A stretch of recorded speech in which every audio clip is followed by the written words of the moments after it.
All right, we're working Hondo on a couple things. We're working him on this command called the place command, so having him go to his dog bed and stay there. Got a little dog distraction back here just to add something to it, but keeping it pretty simple at this point, just so that he can learn. Oh no, place. That there is a little bit of permanence that I'm requiring from him, despite distraction from the dog. So he's very doggy. He likes dogs. Very social. No place. But I want to create more of a neutral tone. So even though there's a dog in the yard, and this dog's super neutral. That's Mookie back there. He's pretty neutral. He's not really interested in engaging. Though if a dog were to engage with him, he would be completely fine. So what I'm doing with Hondo is I'm just following through. So I've got E and leash. And I'm also using a lot of food. So he's hungry. This is his dinner. So I like to, with a puppy, I like to work them for their meals instead of them receiving it from the dog bowl. And what that allows is, especially for a dog like him, who's like, he's staring at Mookie. He's not really looking at me. When he gives me engagement, I reward him, and then when he does the behavior that I like, I reward him. So yes, when he looks at me, I am starting to mark that, because a lot of the times, especially when we're out in public, and if he sees something that he wants to engage with, like another dog, or if he's nervous about something, yes, I want him to put me in his decision making, and he's not really, used to that or really naturally wants to do that. And so I'm using the food, which he likes, to help shape a little bit more pack drive from him, where he can look at me for more direction. And sometimes he is like starving in the morning and wants the food, and other times he's like, meh, and so I have different ways that I'm following through with him. It's not just e-collar, it's not just leash, it's not just food, it's the whole picture. So yes, he's looking at me and for information, and right now I just want to say, I really like that you're doing that. I want more of it. It gives you payment when you do that. So even though Mookie's back here just sniffing, it doesn't matter, right? Hondo would rather go over and trot over and say hi, but I want to practice being more neutral with him. So Hondo, let's go. So I'm gonna put him on the bed. We're gonna say Hondo, place. And we're gonna get him on the bed. And what I want to start shaping with him is the down. So I've got some food in my hand, and I'm gonna lure him with the down. Now he doesn't know the down well enough for me to add e-collar, so I'm actually gonna put e-collar in my pocket. I can use e-collar for the place because we've done this quite a bit. But what I'm going to do right now is I'm working a separate command. So I want to make sure he knows it. So I'm going to get on his level. I'm going to put the food in his face. I'm going to apply leash pressure.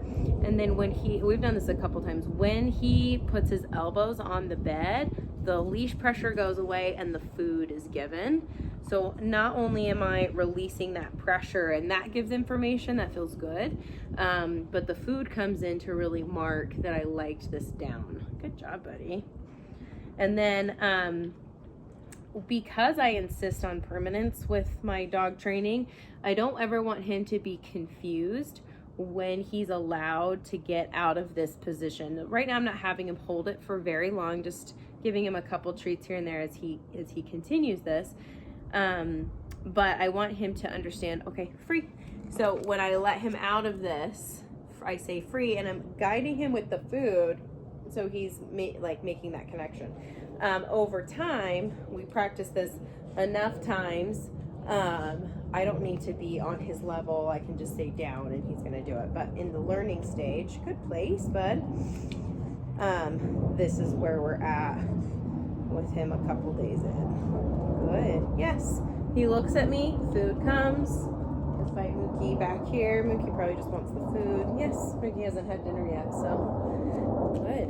So if he gets off the bed, nope, place, using stem, he gets on the bed, goes away, leash pressure. Good job. Now I'm going to do the down. No stem yet on the e-collar because he doesn't know it well enough. Down.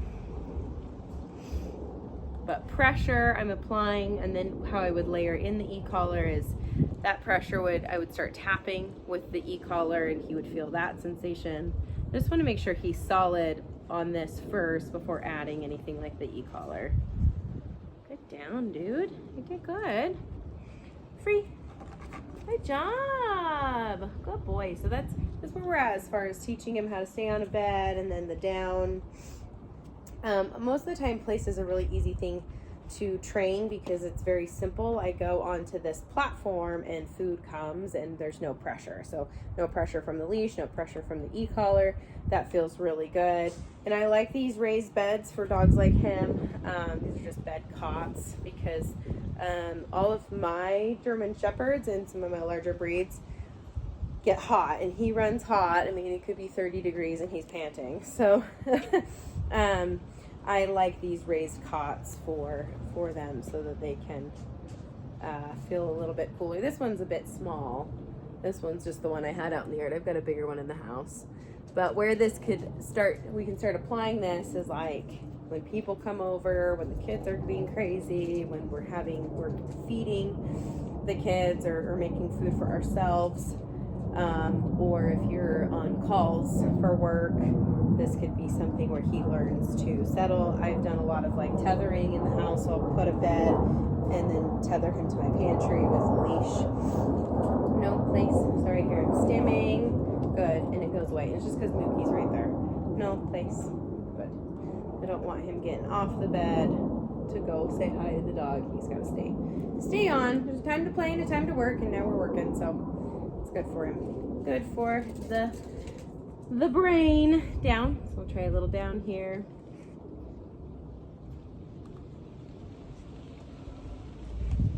Good boy. Good job. Now, I don't really say sit. I just put him straight into a down because I like the dogs to know the difference between sit and down. And sometimes if you train in sequence like that, where you say sit and then down, sometimes dogs will down on the sit, or they'll refuse to down and just choose the sit. So I just want to make sure that there's different. Good job, buddy. You dropped some food right here. We're going to use it. Good boy. Free. Good boy. Nice job. Good job. Come on.